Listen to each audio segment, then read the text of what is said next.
Հանրապետության պարոն վարչապետ 3 դատախազության հիմնադրման 108-ամյակին նվիրված միջոցառմանը դուք հայտարարեցիք, որ Հայաստանում արդարությունը, արդարադատությունը գտնվում են միայն հասանելի են միայն էլիտային եւ որ դա լուրջ խնդիր է։ Ձեր քաղաքական ուժն արդեն 8 տարի է երկրում իշխանության ղեկին է։ Հաշվի առնելով իշխանությունների բաժանման սահմանադրական սկզբունքը, օրենսդիր, գործադիր եւ դատական եւ միևնույն ժամանակ այն հանգամանքը, որ դուք միաժամանակ եւ ազգային ժողովում մեծամասնություն կազմող քաղաքական ուժի ղեկավարն եք եւ գործադիր իշխանության ղեկավարը։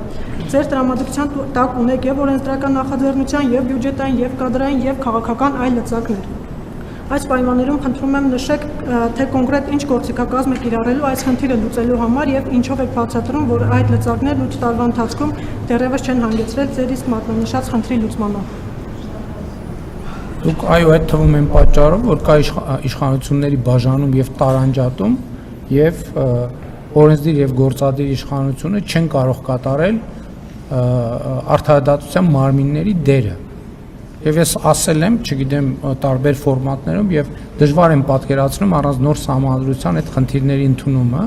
եւ նոր սահմանադրության մեջ էլ ասել եմ ինչա պետք է անել։ Նախ երթվյալ ատենականների ինստիտուտն է պետք ներդնել եւ գործող բոլոր դատավորներին պետք է տալ դատավորի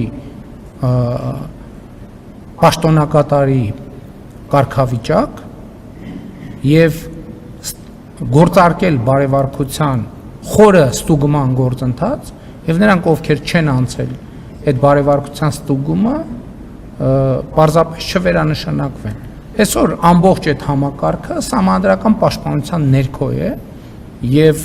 այո գործադիր եւ օրենսդիր իշխանություն ունի որոշակի հնարավորություններ, բայց այդ թվում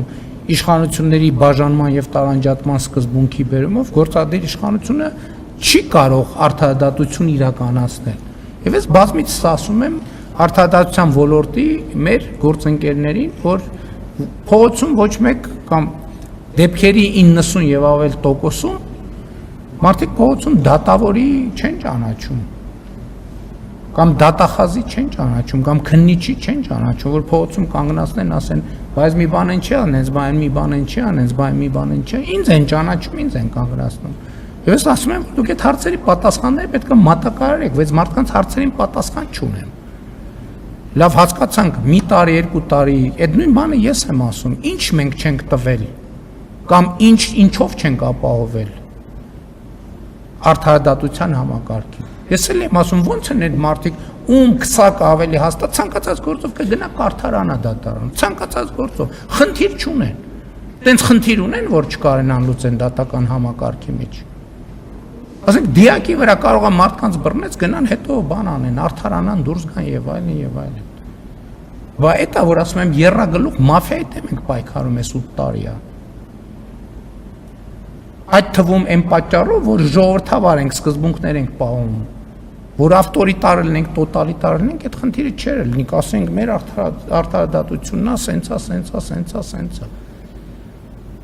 Եվ այդ ֆունդամենտալ պրոբլեմ է, եւ հիմա ես կարող եմ ասել, որ արդարադատությունը, դատական համակարգը մեր ինստիտուտներից ամենաչկայացածն է, որովհետեւ հեղափոխությունը ամենաքիչն է ազդեցություն ունեցել այդտեղ, ամենաքիչը սահմանադրական բաների պատճառով, այդ թվում արգելքների պատճառով։ Հա դատարանների դռներ ենք փակել, ենք արել, բայց օրակարգը արձանագրվում է, կամ որ այդ նույն ապօրինի գույքի բռնագանձման համակարգը, այսքան տարի, հա, մենք ունենք արդեն արդյունքներ, բայց հա լավ, հետո հետ ենք նայում, լավ, ասում ենք ինչի պետք է այսքան ժամանակ ծախսվեր սրա վրա,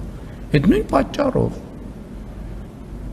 այդ նույն մաֆիոզ ազդեցությունների պատճառով։ Դրա համար ընդ որում ասում եմ, այդ մաֆիայի հիմա, ասենք, եթե մինչև հիմա ներքին շերտերը գիտենք, հիմա բացահայտվեց արտաքին շերտերն էլ գիտենք, բա գիտեք հեշտ է այդ ամեն ինչի պայմաններում մի հատ էլ հասնել այս արդյունքների, որը մենք ունենք։ Բա պրոբլեմ է։ Մարդիկ ինձ հարցեր են տալիս, այո, ես չեմ կարողանում պատասխանել։ Նախընտրական քարոզարշավի ժամանակ էլ։ Մարդիկ կոնկրետ ասում են, ասախ է Ռոբերտ Քոչարյանը ազատության մեջ։ Դե արի մարդուն բացատրի, որ գիտեք ինչ, չգիտեմ ես ինչ հոդվածի, ես ինչ կետը, ըստեղ գիտես ինչ են բանը, որ այդ օրը տենց արևը որ դուրս եկավ ջերմաստիճանը այսքան էր փորձաքննությունը ցույց տվեց որ այն մեկը փռշտաց իսկ դա նշանակում է հա լավ ձեռ եք առնում բայց մյուս կողմից եք ասեն այ ուղիղ հրահանգ եք տալիս ժողովուրդը ինձ է ուղիղ հրահանգ տվել ես էլ ժողովրդի ասածը փոխանցում եմ պետական ինստիտուտներին որ ի վերջո ժողովրդից եք սնվում չի կարող լինի օլիգարխիական դատական համակարգ Հայաստանի Հանրապետությունում ամեն օր ես դրա դեմ պայքարելու եմ ամեն օր բոլոր հնարավոր եւ անհնար միջոցներով մի ով ոնց ուզում է գնա թե ասեմ Ռոբերտ Քոչարյան պետք է նստի